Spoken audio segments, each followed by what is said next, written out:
pues os voy a contar desde Windows 7 la parte de Windows Azure y luego, por otro lado, pues intentaré con el portátil de Luis a ver si os puedo mostrar la demo que tenía preparada con TFS. Bueno, para los que no me conozcáis, soy Gisela Torres. Esto me lo voy a subir porque no, yo sí me oigo. ¿Ahí mejor? Vale. Mi nombre es Gisela Torres, soy MVP de Windows Azure, llevo 2 años como MVP.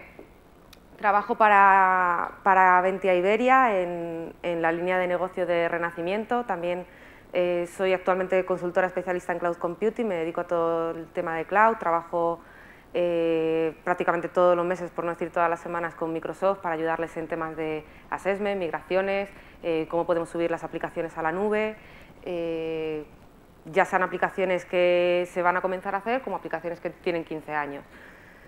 He visto casi de todo. Tanto a nivel de ALM como a nivel de Cloud Computing y a nivel de granjas y demás. Entonces, bueno, pues os voy a contar un poco mi experiencia y os voy a contar, sobre todo en el tema de Azure, pues las herramientas que disponemos ahora para trabajar con ello. Bueno, os dejo mi blog, que sobre todo, actualmente estoy hablando sobre todo mucho sobre Azure, pero también abarco pues todos los temas, problemas, dudas y sugerencias que me van llegando. Mi Twitter y luego, pues bueno, mi cuenta de correo por si tenéis alguna duda o queréis contactar conmigo por algún motivo, pues lo podéis hacer a través de ese correo o bien a través del Twitter o del blog. Y, a ver, vale, pues en la parte que estamos en el ciclo de ALM sería la parte de desarrolladores. Creo recordar que había bastantes, pero si no os importa, ¿cuántos desarrolladores hay? Qué bien. ¿Y cuántos habéis trabajado con Azure? ¡Qué mal! Bueno, al final la parte que nos han contado tanto Rodrigo como Luis y demás es muy interesante y es muy importante que la conozcamos porque ellos realmente nos van a sentar los cimientos a los desarrolladores de cómo tenemos que empezar a trabajar. Son los que nos van a poner las tareas, son los que nos van a decir cómo tenemos que llevar a cabo nuestro trabajo. Pero luego nosotros vamos a ser los encargados de estimar ese tiempo, de gestionar las tareas, de no romper las builds. Sé que hay por lo menos aquí en España, hay una tarea muy popular que es que quien se carga la build pues pone dinero en el bote y luego es el que paga las cañas, pero vamos a intentar, os voy a enseñar algunas técnicas para que por lo menos no nos carguemos la build cuando estemos programando, ¿vale?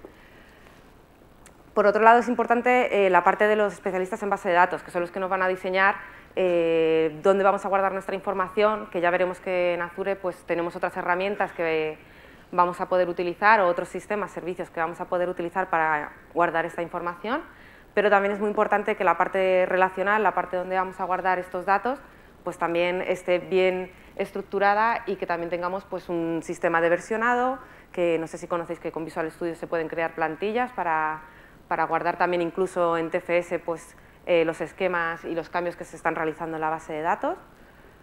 Y luego pues, también una serie de test, tanto para la generación de datos, pues, digamos mock, para poder trabajar con nuestras aplicaciones en preproducción y en desarrollo. Y por el lado de los desarrolladores, pues tanto la programación de nuestro código, el control de versiones que ya nos han enseñado nuestros compañeros, pues cómo lo podemos gestionar con Team Foundation. Y sobre todo la parte de la calidad, que ya os ha comentado Luis y os ha repetido Luis 40 veces, que la calidad es muy importante y vamos a intentar pues, que sea así. Introducción muy rápida a Windows Azure porque realmente no es el tema de hoy, pero os voy a contar rápidamente de qué trata. La plataforma de Windows Azure, al final lo que nos están ofreciendo es una serie de servicios que están subidos al cloud, que el cloud lo habéis oído 20 millones de veces, pero básicamente el cloud es Internet y sin Internet no podemos consumir estos servicios. Y vamos a tener pues, una serie de componentes que vamos a poder utilizar tanto de forma independiente como de forma conjunta, que vamos a poder pues, tanto tener un servicio de hosting para alojar nuestras aplicaciones web y aplicaciones en segundo plano, vamos a tener base de datos relacional, vamos a tener un almacenamiento no relacional que veremos después. Y luego también vamos a tener un sistema un poco más avanzado que va a ser pues, el sistema de autenticación, conectividad a través de dispositivos NAT, firewall, etcétera, para conexiones que sean, pues, digamos, un poco más problemáticas pues, por estar dentro de una seguridad un poco más alta. Y luego, por otro lado, pues vamos a poder integrar pues, todas nuestras aplicaciones con estos sistemas. La mayoría de los servicios que está dando ahora mismo Azure tienes una API REST para trabajar con él y no vamos a tener problemas pues, a la hora de integrar aplicaciones que incluso no están en el cloud, las vamos a poder integrar con nuestras aplicaciones que están en el mismo. ¿Vale? Básicamente, siempre digo lo mismo en todas las charlas, lo que cuente hoy igual mañana ha cambiado, aunque sea ligeramente, porque siempre están actualizando, siempre están cambiando, ahora están innovando mucho.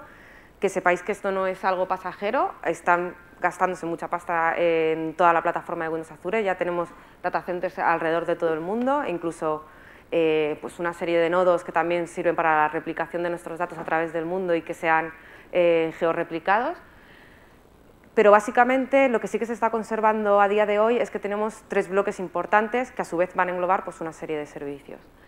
El primer bloque sería Windows Azure, se llama igual que la plataforma, pero no es la plataforma como tal, es un apartado donde se guarda tanto la parte de computación como la parte de Windows Azure Storage. La parte de computación sería pues, para alojar nuestros servicios tanto en un IS como en un proceso que esté ejecutándose indefinidamente dentro de un servidor, de una máquina virtual. Y estas máquinas virtuales que están en los data centers de Microsoft, el sistema operativo que están utilizando actualmente es Windows Server 2008 R2, ¿vale? En 64 bits. Por otro lado, tenemos la parte de storage, que sería información no relacional, que ya vamos a ver un poco más en detenimiento, porque la aplicación que os han estado mostrando mis compañeros utiliza estos sistemas, aunque están en local, pero veremos que también se pueden trabajar a través de un emulador. La parte de storage es una información no relacional, es decir, podemos almacenar información estructurada en tablas, pero que no son tablas relacionales entre sí. Podemos guardar todo tipo de archivos, ya sean binarios, imágenes, vídeos, podemos hacer streaming, podemos utilizar smooth streaming.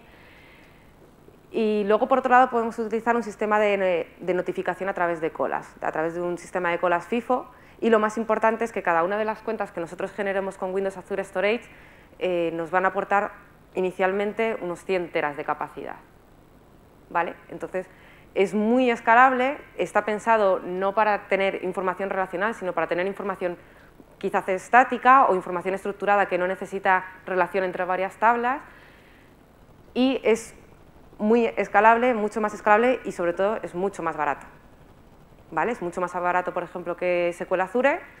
Es mucho más barato que tener un SQL Server en local guardando todas las imágenes, todos los archivos, todos los documentos y demás, pues como hacen pues muchos CMS, muchas aplicaciones. Y luego, por otro lado, tenemos, como no, la parte de SQL Azure que actualmente ya están trabajando con SQL Server 2012. ¿Vale? Es un SQL Server, pero en vez de tenerlo nosotros en local, lo tenemos en el cloud. Las ventajas que tiene respecto a lo que nosotros tenemos montado en nuestro CPD es que tenemos un balanceador de carga entre distintos servidores SQL Server que nos están dando todas nuestras bases de datos que están distribuidas por todo el data center de Microsoft, por lo cual el cuello de botella se simplifica bastante.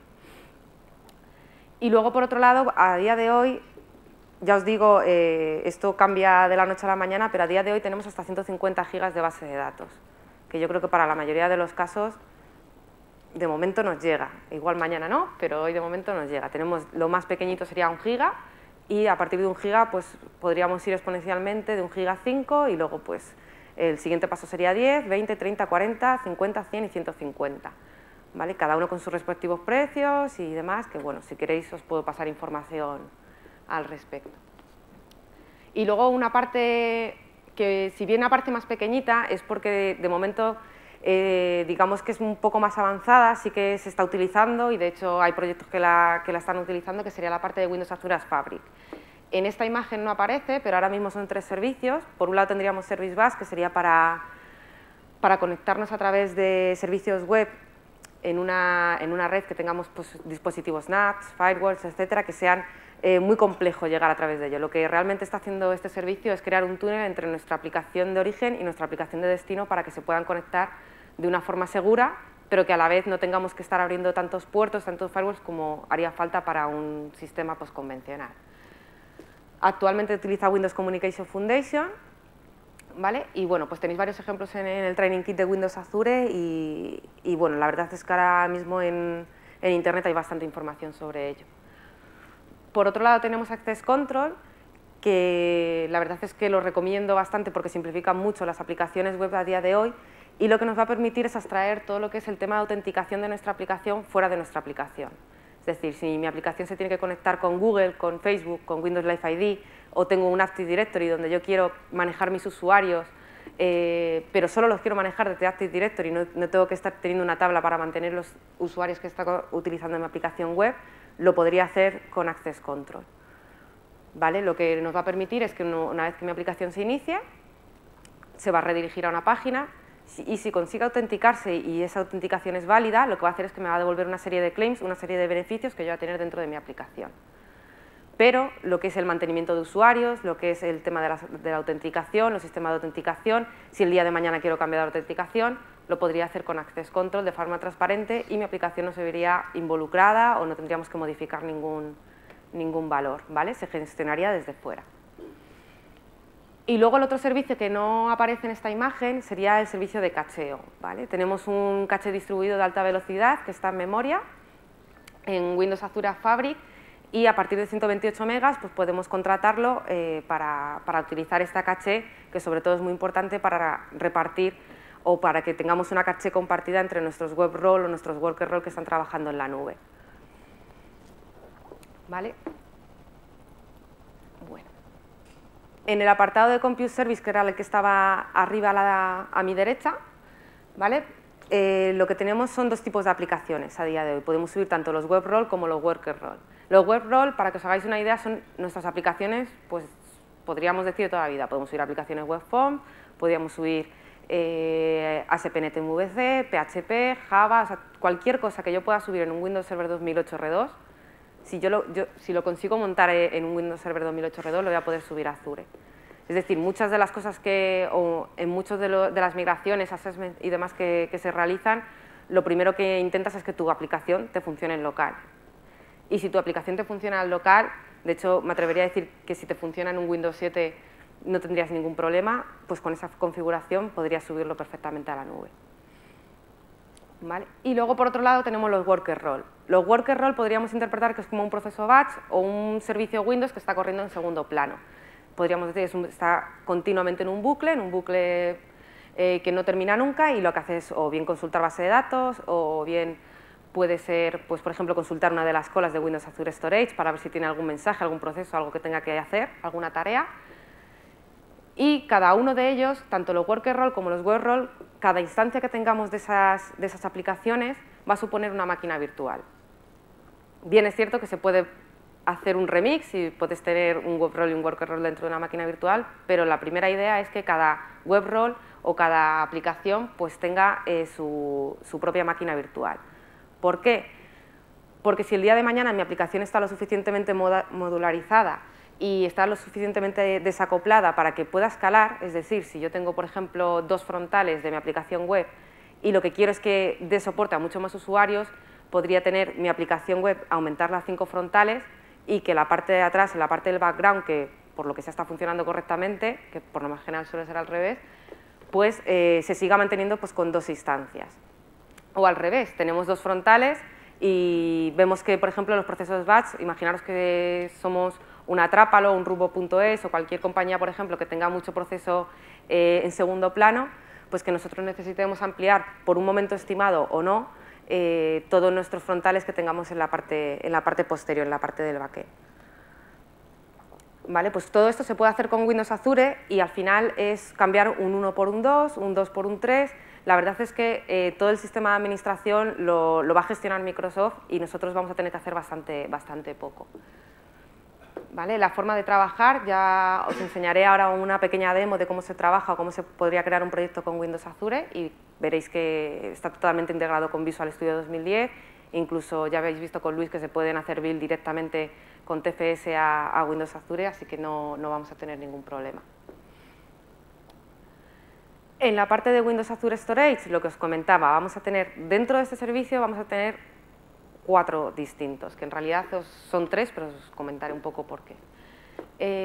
La parte de los blobs van a ser todo lo que sean archivos binarios, archivos de gran tamaño, ya pueden ser imágenes, vídeos, código fuente, cualquier cosa que se os ocurra que sea estática, que sea simplemente pues, archivos que queramos almacenar, que hasta el día de hoy no teníamos otro sitio y todo lo guardábamos en base de datos, que al final ocupaba más las imágenes, los datos, los PDF, los archivos, los documentos, etcétera, etcétera, en base de datos más que la propia información, pues toda esta información la vamos a poder extraer y la vamos a poder guardar en los blobs. La ventaja fundamental, la ventaja principal es que va a ser mucho más barato guardar toda esta información, que pueden ser 2 gigas, 3 gigas o 20 dentro de Windows Azure Storage, que guardarlo, por ejemplo, pues en una base de datos relacional que en realidad llevamos muchos años haciéndolo, pero no es su cometido es guardar información, pero información no de este tipo, ¿vale? Este tipo se podría almacenar, pues por ejemplo, en Windows Azure Storage, que vamos a tener incluso una política de seguridad, tanto desde el punto público hasta crear tickets de expiración para que podamos dar un acceso limitado a nuestros usuarios a cualquier recurso. Por otro lado, las tablas no son las tablas de SQL Server o no son las tablas de las bases de datos relacionales, son tablas que, si bien están estructuradas, vamos a poder tenerlas o vamos a interpretarlas como una serie de registros con columnas, no son tablas relacionales por el hecho de que no las podemos relacionar entre sí como tal. Sí que podemos recuperarlas y relacionarlas a través de nuestro código, pero eso nos penalizaría bastante. Entonces, la información por norma general, pues podemos guardar cosas como el carro de la compra de nuestra aplicación web, podemos guardar perfiles de usuario, podemos guardar información relativa a la personalización de nuestra aplicación, o incluso, bueno, pues os enseñaré alguna demo que creo que tengo por ahí disponible con todo este cambio, pues ya no sé ni lo que tengo, pero si no, bueno, pues me invento una y la enseñamos también. ¿Vale? Y luego, por otro lado, el tema de las colas, al final son colas FIFO que, junto con los otros 4 servicios, vamos a tener hasta 100 teras para guardar información. Cada mensaje de esa cola que vamos a poder utilizar, bueno, en realidad vamos a poder utilizar todas las que queramos, cada mensaje como mucho van a ser 64K. Imaginaros todos los mensajes que vamos a poder almacenar ahí.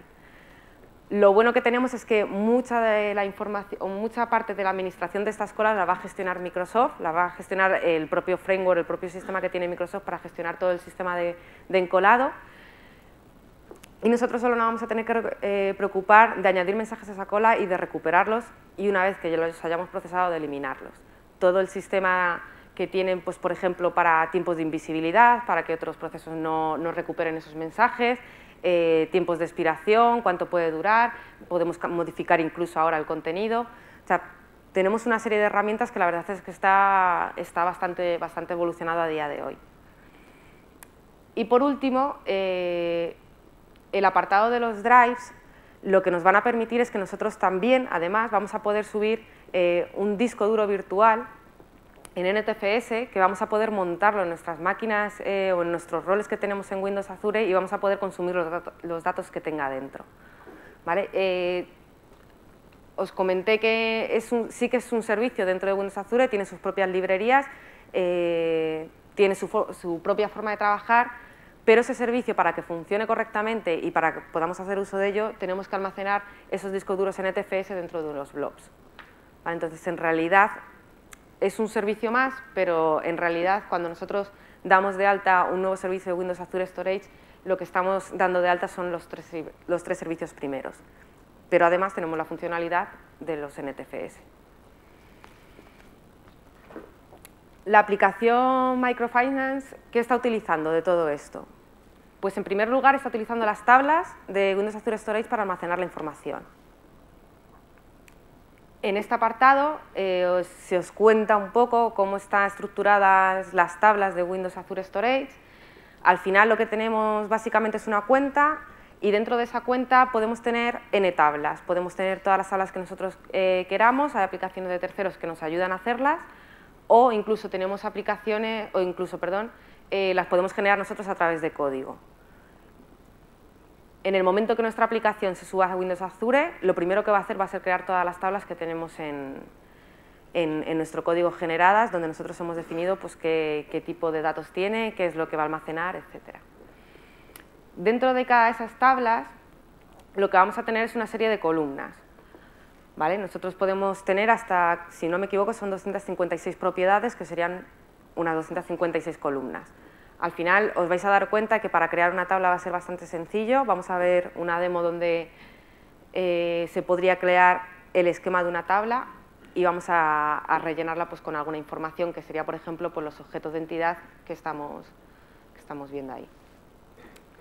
Hay 3 propiedades que son obligatorias, que son necesarias para poder trabajar con Windows Azure Storage.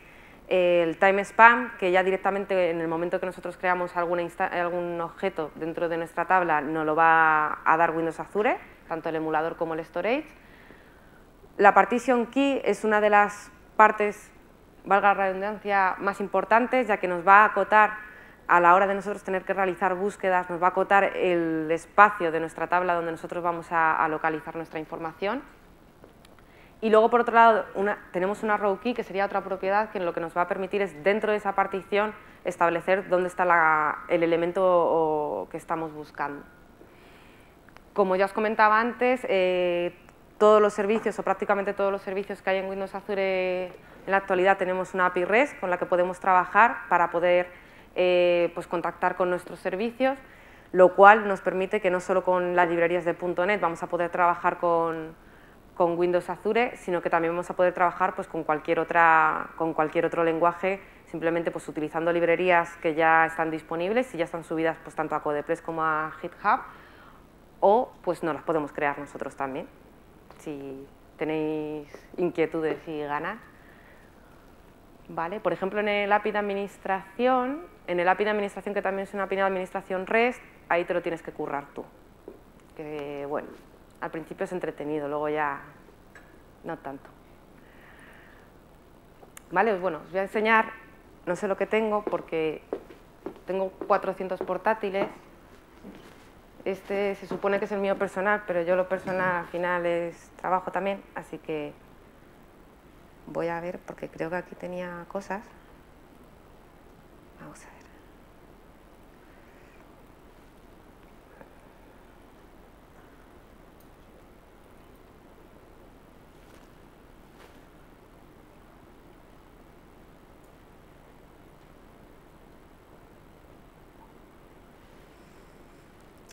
Esto no sé ni de cuándo es. Ah, ya creo que sé qué es. A ver.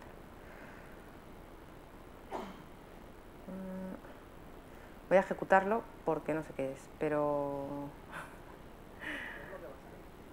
puede salir cualquier cosa. Es más, en principio, ¿qué tengo hasta las 2? Me quedan como 25 minutos. Es que tengo de las 3. Igual si me da tiempo os enseño de los 3 servicios de storage.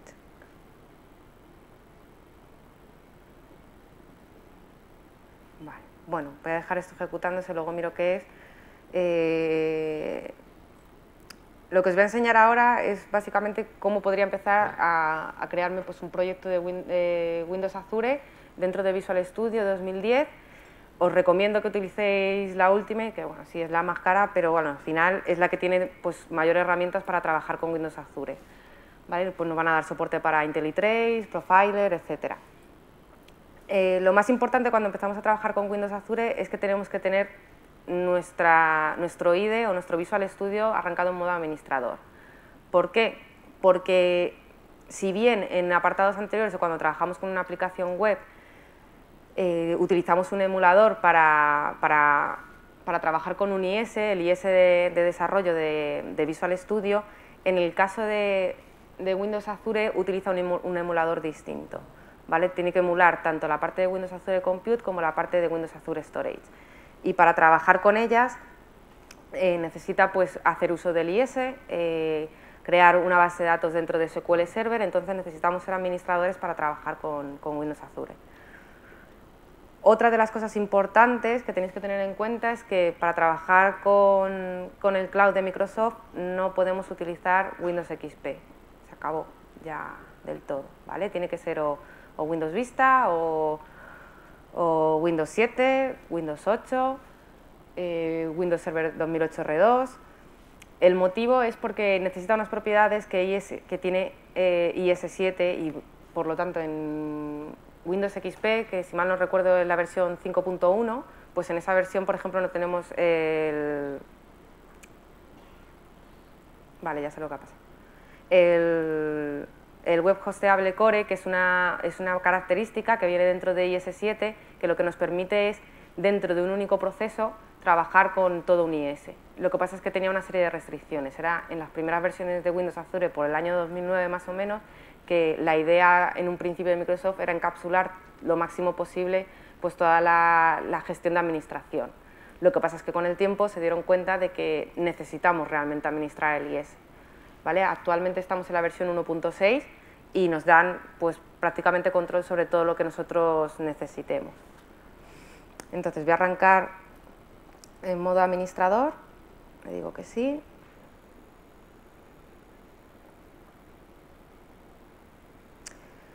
Y le voy a decir que quiero crearme un nuevo proyecto como cualquier otro proyecto que podíamos utilizar trabajar con Visual Studio.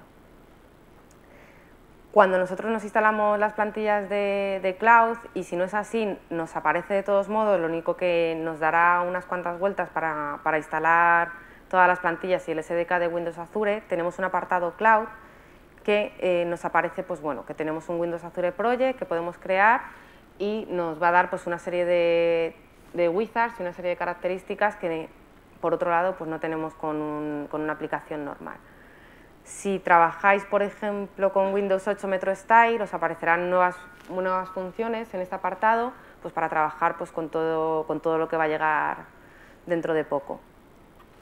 Entonces, bueno, voy a poner el típico Hello World, lo voy a guardar en el show y le digo que OK. ¿Vale? En este momento lo que me está pidiendo es que, vale, quieres crear un proyecto de Azure, pero ¿qué quieres que tenga tu proyecto de Windows Azure? Y te da una serie de plantillas, tanto en C# como en Visual Basic. Hay un apartado aquí abajo que sería C# para los más osados, que bueno, pues está el apartado de Worker Role únicamente, pero bueno, nosotros y yo normalmente trabajo con C#, así que vamos a hacer la demo con este apartado que tenemos aquí arriba. Como roles, que realmente los roles en Windows Azure son aplicaciones como tal, aplicaciones que pueden trabajar de forma independiente. ¿Vale? Pues tenemos el primero de ellos que sería la ASP.NET Web Role, sería una aplicación Web Role como tal, MVC3, MVC2, que de momento la están manteniendo, pero con el tiempo la eliminarán porque ya tenemos la nueva versión de este framework. WCF para los servicios web, si tenéis servicios web con ASMX también se pueden subir, no hay ningún problema. Pero lo ideal es trabajar ya con Windows Communication Foundation porque nos va a aportar mucha más configuración, muchos más endpoints y mucha más agilidad a la hora de trabajar con nuestros web services. Y luego, por último, también tenemos aplicaciones Silverlight. Nos dan todas estas plantillas, que veáis que también tenemos las mismas dentro de visualbasic.net. ¿Vale? ¿Alguien ha trabajado con MVC? Bueno, ya vamos ganando terreno. Bueno, pues como somos menos, pues voy a seguir con WebForms. Os voy a enseñar, pues por ejemplo, que quiero agregar un web role.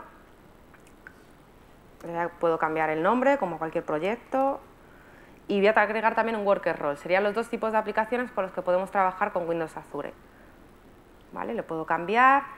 Hasta hace poco solo podíamos tener 5 roles por proyecto de Windows Azure que nosotros pudiéramos desplegar dentro del cloud, pero ahora podemos tener hasta 25 aplicaciones dentro de un mismo Hosted Services. Es un poco burrada porque al final tienes muchas aplicaciones, sí que es cierto que luego las puedes actualizar de forma independiente, pero bueno, yo creo que más de 5 también me parece un poco exagerado, pero se puede hacer, ¿vale? Entonces, bueno, pues una vez que ya tengo elegido qué aplicaciones voy a trabajar, le digo que OK, y lo que va a hacer en estos momentos es crearme una solución con 3 proyectos. Me va a crear uno que es Windows Azure Project, otro que va a ser el de mi aplicación Web Role con ASP.NET Web Forms, y luego, por otro lado, mi Worker Role. Una vez que lo tenemos creado, lo podemos ver en el Solution Explorer, estos dos proyectos, MyWebRoll y MyWorkerRoll, son proyectos .NET como cualquier otro que tengamos dentro de Visual Studio.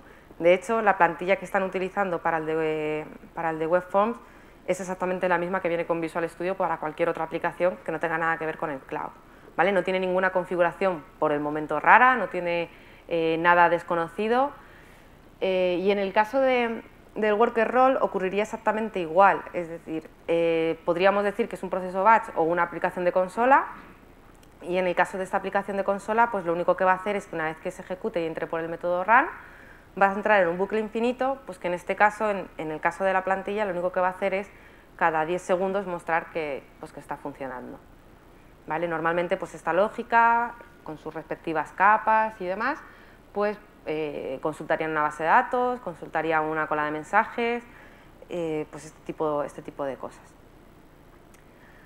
Antes de ver el tercer proyecto, lo que voy a hacer es ejecutarlo. Y en este momento están ocurriendo pues, dos cosas. Por un lado, está compilando toda la solución para que vea que funciona correctamente.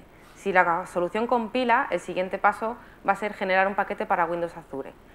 El paquete de Windows Azure lo que va a contener es, por un lado, un zip encriptado que va a guardar pues, tanto mi WebRoll como mi WorkerRoll, más una definición donde voy a decir pues, qué endpoints quiero, los certificados que voy a utilizar, pues, las variables que voy a utilizar.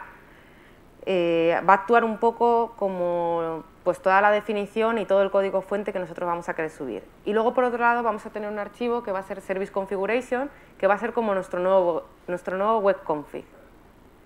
¿Vale? En ese archivo vamos a poder pues, cambiar en caliente pues, una serie de valores, igual que lo podríamos hacer hasta ahora pues, en un archivo web config. Aquí ya os comento pues, que el web config se queda un poco aislado, ¿vale? Porque va dentro del paquete y para cambiar el web config tendrías que cambiar o tendrías que hacer un nuevo despliegue, una nueva subida a la nube, ¿vale? Entonces, bueno, pues si os fijáis, mi aplicación está funcionando, no hay nada raro, la plantilla es exactamente la misma que en cualquier plantilla de WebForms que tenemos en Visual Studio 2010 y 2011, qué rápido, vale.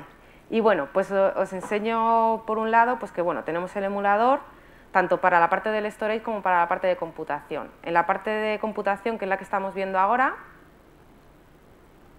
si yo lo despliego, lo que me va a aportar con Visual Studio 2010 es que vamos a tener una especie de emulador de un data center de Microsoft, pero por decirlo de alguna forma en pequeñito, ¿vale? Vamos a poder ver pues, cómo mis instancias están trabajando, vamos a poder ver pues, el estado de salud de cada una de ellas, lo que están reportando, vamos a poder incluso simular caídas de algunas de mis aplicaciones, saber qué ocurre, vamos a ver si balancea correctamente, también vamos a ver que el balanceo es round robin, no tenemos afinidad con un servidor en concreto, que tenemos que tener cuidado con las sesiones, con el cacheo, con todo lo que tengamos almacenado en local. Y ahora voy a empezar a ir rápido porque se me acaba el tiempo, ¿vale?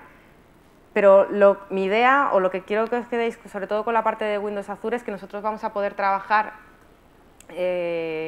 exactamente igual que lo estábamos haciendo hasta ahora, solo que vamos a tener que tener en cuenta el concepto de granja para trabajar con la plataforma, y que por otro lado vamos a tener dos emuladores que nos van a permitir realizar pruebas antes de subirlo al cloud para que no tengamos que consumir pues, la bolsa de hora que tengamos de MSDN o que tengamos que consumir de nuestra tarjeta de crédito que hayamos dado para darnos de alta y todo este tipo de cosas pues, que, bueno, que nos pueden frenar un poco. Es decir, no hace falta tener una cuenta de Windows Azure para empezar a desarrollar con la plataforma. Podemos empezar a probar todo nuestro producto en local. No es 100% fiel a lo que tenemos en el data center de Microsoft por motivos obvios. Al final tenemos todo comprimido dentro de nuestro portátil o dentro de nuestra CPU, pero podemos ver que nuestra aplicación pues, se está adaptando a lo que le espera, por decirlo de alguna forma. ¿Vale? En el caso del WorkerRoll no tenemos una interfaz gráfica, no podemos interactuar directamente con él porque al final es una aplicación en segundo plano. Si nosotros hacemos clic en este círculo verde, que lo que nos está mostrando es las instancias que nosotros tenemos desplegadas, ahora solo tenemos un frontal por cada una de nuestras aplicaciones, pues si os fijáis, cada 10 segundos lo que está haciendo es mostrar la palabra working, como que está funcionando correctamente para que os deis cuenta de que está dentro de ese bucle infinito que os enseñaba antes. Y bueno, como se me acaba el tiempo, voy a seguir con la parte de ALM. Si tenéis dudas o tenéis algún proyecto en mente, algo que queráis subir al cloud o pues alguna migración o alguna duda que os surja respecto a ello, pues os podéis poner en contacto conmigo y vemos cuál es el caso, ¿vale? Y bueno, pues sigo porque se me acaba el tiempo. Y supongo que ya, no sé vosotros, pero yo tengo un hambre, así que bueno. Visual Studio 2010 ALM para desarrolladores. Al final, nosotros vamos a tener nuestro Project Manager, vamos a tener las personas que nos dé pues, una serie de work items, como veíamos antes con Rodrigo, vamos a tener pues, una serie de tareas, estimaciones que tanto nos encantan y que siempre quedan un poco regular, pero al final vamos a tener pues, una serie de cometidos dentro de este ciclo de vida de nuestra aplicación, ¿no? Entonces vamos a necesitar pues, tanto entender el modelo de nuestra aplicación y hacer los cambios necesarios para que nuestro cliente esté contento y que se ajuste a los requerimientos de nuestro cliente. Vamos a tener que escribir código para nueva funcionalidad, que además conviva con el antiguo, que no nos carguemos las builds.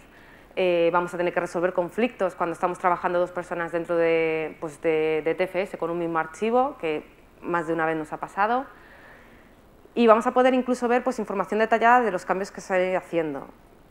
Al final, normalmente cuando trabajamos con TFS, pues somos un grupo, pues a lo mejor no muy grande, pero sí que de 3, 5 personas y de ahí en hacia adelante, y al final pues vamos a tener que hacer muchas veces investigaciones dentro de nuestro TFS pues para ver pues por qué son estos cambios, qué ha ocurrido, por qué ha cambiado esto, me he ido de vacaciones y de repente todo está de color de rosa.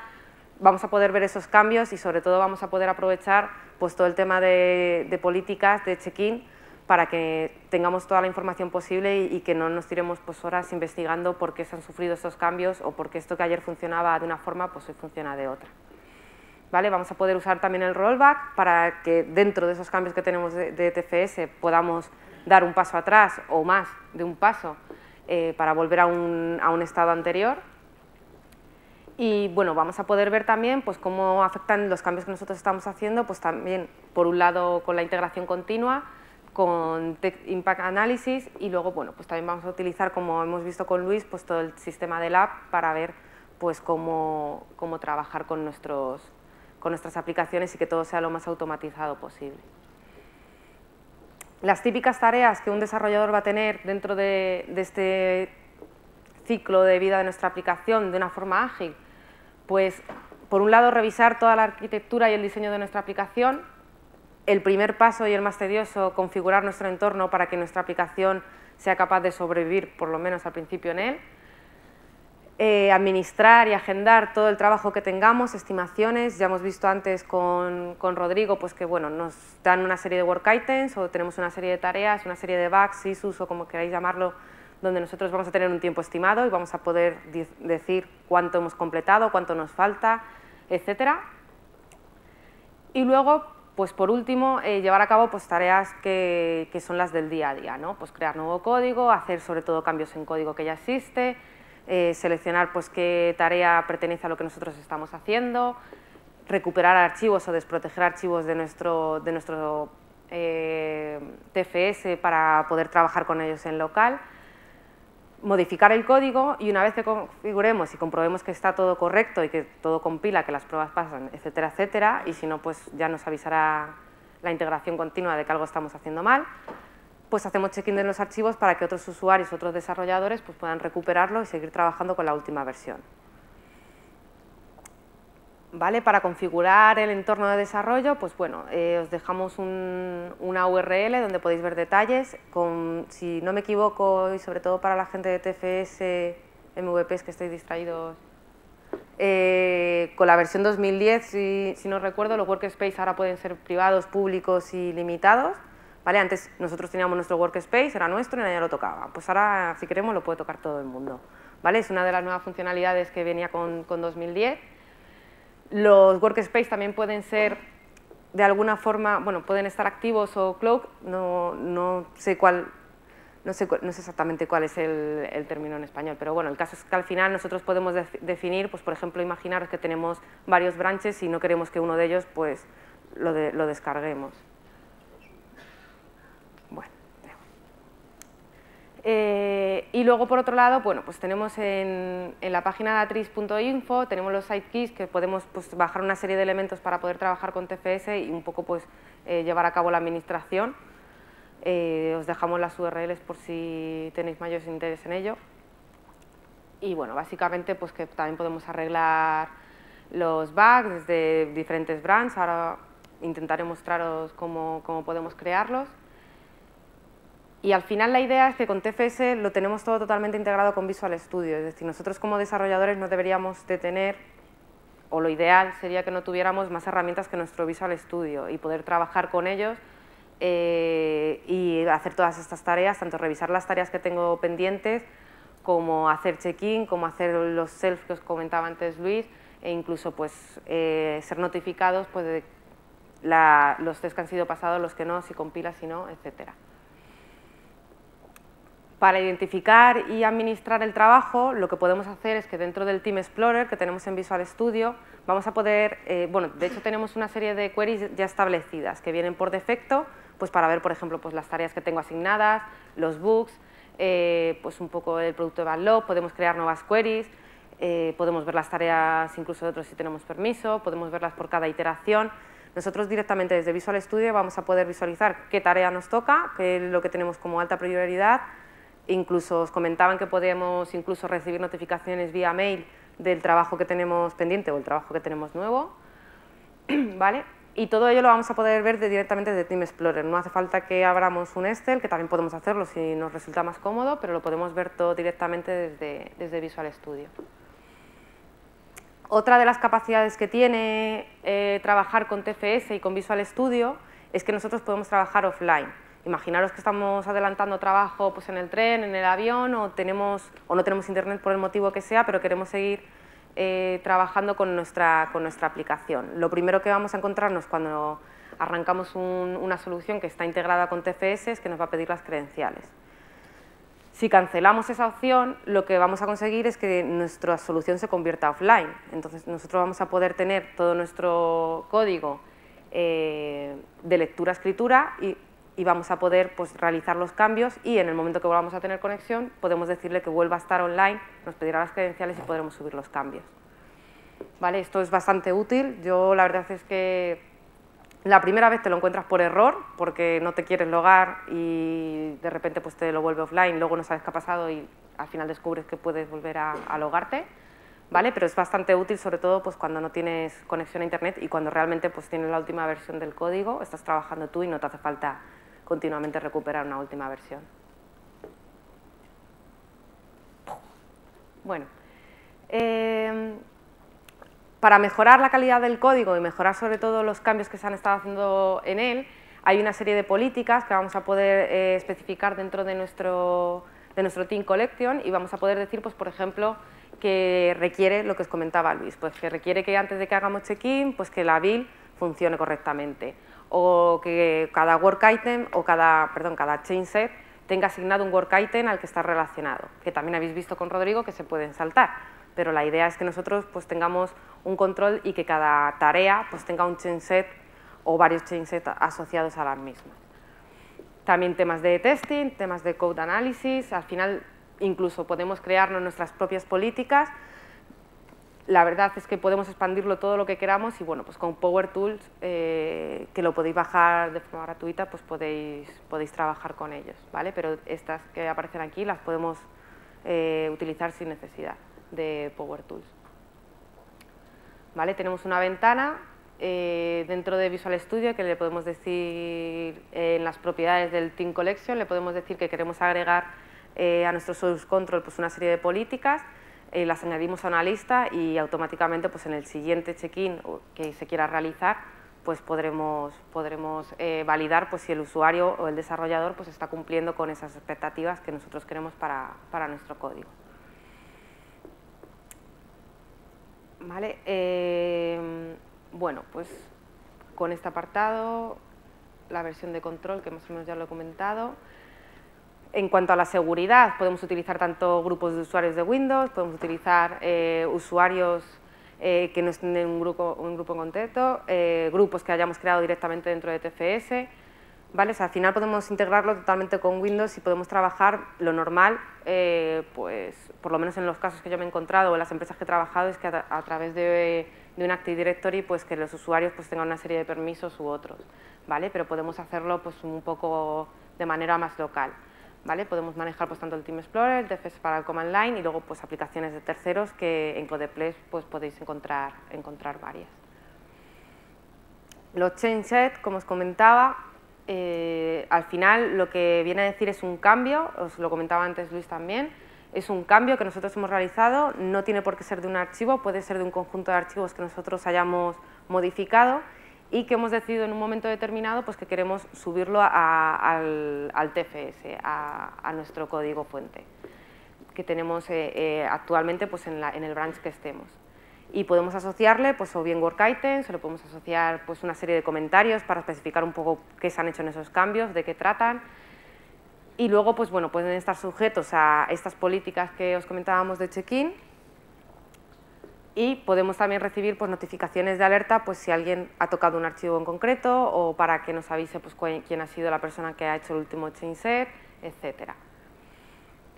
Como os pone también en la PPT, son atómicos, es decir, si el check-in falla, no se sube nada, si es con éxito, pues se realiza sin problemas y se acabó. ¿Vale? Normalmente hay muchas veces que suele fallar, pues por ejemplo imaginaros que no nos hemos bajado la última versión o estamos trabajando en conjunto con otro desarrollador y en el momento de hacer el check-in dices no me lo puedo creer, me acaban de cambiar no sé qué archivo y me tengo que bajar la última versión o hacer un compare y ver qué es lo que ha pasado aquí y hacer un remix de lo que tenía mi compañero y el mío. ¿Vale? Pues es uno de los conflictos que puede ocurrir cuando nosotros queremos hacer un check-in y no ocurre porque tenemos algo diferente en el servidor y no sabe con qué quedarse. Los self-set, que era lo que os comentaba antes Luis, que le daba pena que no hubiéramos visto, y creo que tampoco, por lo menos en demo no lo vamos a poder ver, pero básicamente la idea de los self-set, que también he visto que no se suele utilizar mucho, es que imaginaros que nosotros estamos trabajando con otra persona pues en un cambio en concreto. Y yo, por ejemplo, me dedico a la parte de HTML y hay otra persona pues, que se le da mejor cambio jQuery y quiere realizar esa parte del trabajo él. En realidad, si yo subo mi parte de HTML, ese código está incompleto. Nosotros no estamos dando una funcionalidad dentro del código fuente con lo que yo acabo de subir. Entonces, en el caso de HTML, que es código plano, igual no funciona y tampoco falla, pero si tenemos que subir código.net y hay una parte que está incompleta, al final a alguien le va a tocar pagar la build que se ha cargado. Entonces, la parte intermedia, en vez de pasarle esos archivos por correo o pasárselos en un pendrive o toma esta parte de código y lo completas con el tuyo y cosas de ese tipo, lo que podemos hacer es utilizar los self-sets. ¿En qué consiste? En vez de hacer un check-in y que nos genere un change set dentro de nuestra aplicación, dentro de nuestro TFS, ¡qué miedo! No, lo que vamos a hacer es que vamos a decirle que nosotros queremos que ese código se guarde dentro de nuestro TFS, queremos que se guarde dentro de nuestro proyecto, pero no queremos que nos genere un change set. Es decir, prefiero que mi código se guarde en un sitio aislado fuera de mi máquina, que yo lo pueda recuperar fácilmente desde cualquier otro sitio o que otro compañero mío lo pueda utilizar, pero no quiero que forme parte de la última versión que tenemos dentro de TFS. Si alguno de mis compañeros se baja la última versión, este cambio que yo he subido a TFS no lo va a ver. Pero si una persona quiere hacer un self o está buscando algo en concreto que yo en un momento determinado subí y que está incompleto, lo va a poder recuperar. No sé si veis la idea, más o menos, pero básicamente es aislar nuestra aplicación o de posibles errores cuando el código no está incompleto. Yo, por ejemplo, que tengo, creo que 4 portátiles y un PC, pues por no ir cargando todos los días, que siempre todo el mundo me dice que me voy de viaje y es que no es que vaya de viaje, es que me voy a mi casa, porque como tengo maleta de esta que vas rodando y todo este rollo, pues ya lo dejo directamente en la oficina. Pero luego llego a casa y sigo trabajando. Entonces, ¿qué hago? O bien subo todo el código al TFS y lo hago mal y lo forma parte de mi release, O lo que puedo hacer es utilizar un shell set y puedo poner esto lo termino en casa, o si ves esto no lo hagas, o lo que sea, ¿vale? Entonces cuando llego a mi casa lo que puedo hacer es bajarme la última versión y además puedo recuperar este código que está incompleto y continuar trabajando desde casa. Lo bueno que tiene y lo malo muchas veces es que también tenemos pues, un histórico de las versiones de nuestro archivo. Si nosotros queremos hacer un seguimiento de cuántas veces ha cambiado un archivo o queremos recuperar algo que por lo que sea nos hemos cargado y necesitamos recuperarlo, si nosotros hicimos un check-in en un momento anterior, desde que nuestra aplicación empezó a trabajar con TFS, nosotros vamos a tener un registro de todos los cambios que se han llevado a cabo. Y cada uno de esos registros también nos va a decir todos los archivos que fueron involucrados dentro de ese check-in. Incluso vamos a poder coger este histórico y vamos a hacer una comparación entre un archivo y otro para ver qué cambió desde ese change set al anterior, o hacia 2 más atrás, o hacia el que queramos.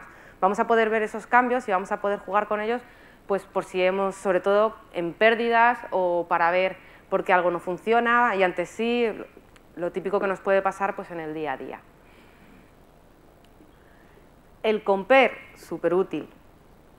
Si queremos comparar sobre todo lo que tenemos en el local con lo que hay en el servidor para ver si hay conflicto, es una herramienta más que útil. Al final la podemos hacer directamente con el botón derecho en cualquiera de los archivos y tenemos la opción compare ahí. Y luego otra más útil todavía, que sería la de Anotate, la que tenemos abajo, en la que podemos abrir un archivo y ver qué partes del código ha tocado cada usuario del TFS. O sea que si alguien me ha cambiado el código, es que puedo ver hasta la parte que me has tocado. De hecho, creo que aparece hasta en colores. Por si no te queda claro qué parte ha tocado cada uno, pues podemos ver también con la parte de Annotate. Otra de las capacidades que podemos hacer es bloquear pues, o bien todo nuestro código fuente o algunas carpetas que nosotros no queramos que hagan check-in de ellas o que no suban versiones nuevas. Tenemos dos opciones. Podemos bloquear el check-in. Lo que podemos hacer, que en este caso lo que se puede hacer es que los usuarios pueden bloquear un archivo pero no pueden subir sus cambios, o por otro lado podemos hacer un bloqueo del checkout, es decir, nadie puede tocar ese archivo. Se puede hacer para casos temporales, se puede hacer para subidas a producción, para que nadie toque el código, que por norma general lo que se suele hacer es decir que nadie toque el código, vamos a subir a producción, o se manda un mail que nadie toque ni suba nada, etcétera, etcétera. Pues en vez de tener que hacer este tipo de cosas, para evitarnos problemas, se bloquea todo el código y si bien la gente puede seguir trabajando en local, no puede hacer nuevas subidas. En cuanto al branching y al merging, y ya con esto termino, lo que es importante es que al final nosotros deberíamos de tener diferentes entornos. Igual que nosotros tenemos máquinas virtuales o tenemos máquinas para trabajar con preproducción y producción, tenemos que tener por lo menos, como mínimo, 2 versiones donde nos dijeran, bueno, 3 versiones, es que sin la tercera yo creo que nos perdemos, para trabajar con TFS. Por un lado tendríamos que tener una copia exacta de lo que tenemos en producción actualmente. Por otro lado tendríamos que tener una que sería la etapa de desarrollo, donde podemos tener además múltiples ramas, donde tengamos pues, una serie de iteraciones, donde tengamos pues, varios equipos trabajando en cada una de ellas. Y luego tendríamos que tener una principal donde tengamos que hacer o donde podamos hacer la integración entre lo que tenemos en producción con lo que tenemos en desarrollo. Por norma general, el ciclo de vida, sobre todo al principio, desde la capa de desarrollo subiríamos hasta la capa de producción, pero luego puede ocurrir que cuando estemos en producción empiecen y aparecerán tanto bugs como errores, etcétera, que directamente pues, se solucionarán en la versión de release y tendremos que ir migrando hacia abajo para tenerla de nuevo pues, en la capa de desarrollo. En el caso de los merging es justamente lo que se estaba comentando ahora. Al final vamos a tener una capa de integración o un branch de integración y cuando nosotros hagamos un lote de cambios en desarrollo o arreglemos algún error en producción, lo que debemos hacer es hacer un merge que al final es una mezcla entre lo que tenemos en producción hasta que llegamos a desarrollo, o al revés, llegamos a desarrollo, tenemos los cambios hechos y lo que queremos hacer es que comprobar sobre todo y ante todo que haciendo una mezcla de lo que tengo en producción con lo que tengo nuevo va a trabajar correctamente antes de subirlo a Azure o a nuestro hosting. Y esto es lo que no me da tiempo.